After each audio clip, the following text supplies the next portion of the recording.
and gentlemen, the American jury and Bulldog Nation and history buffs everywhere, today is an historic day in United States American history because most people state today is the day the Civil War began.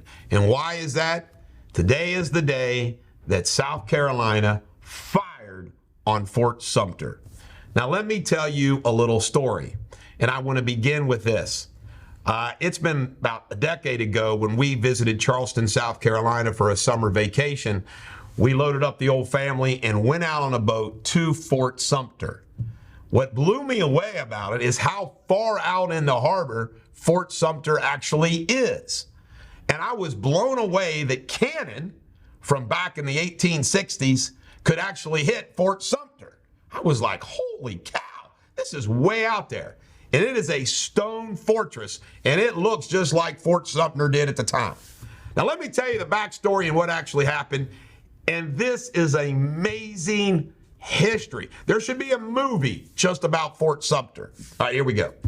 Abraham Lincoln gets elected on less than 40% of the vote, based upon the being more than one Democratic pro-slavery party on the ticket. Breckinridge from Kentucky ran. Douglas ran. The party was split. He gets elected.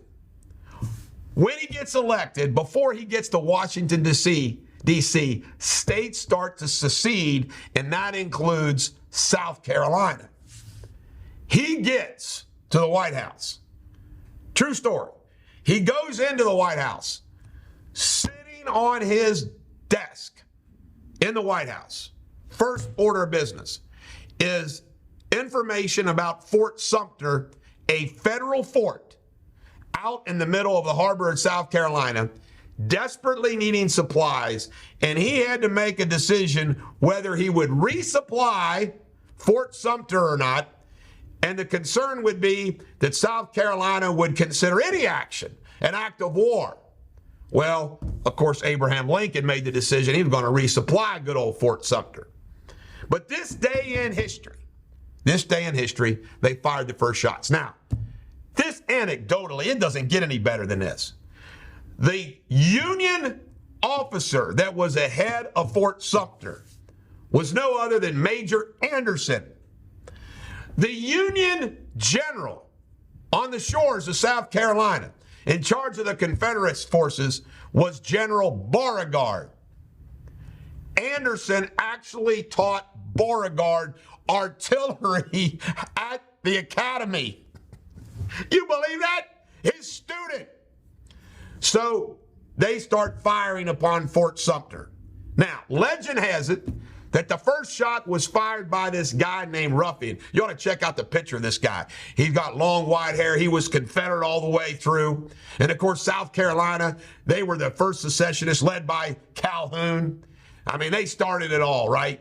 And this ruffian guy, apparently they gave him the honor of firing the first shot.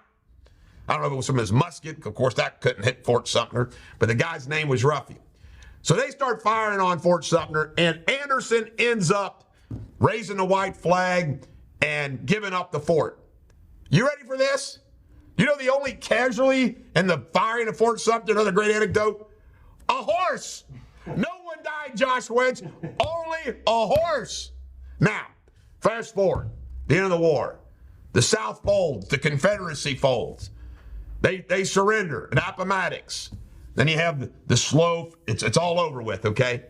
Ruffian, the guy who shot the first shot, commits suicide over the whole thought of the Confederacy collapsing.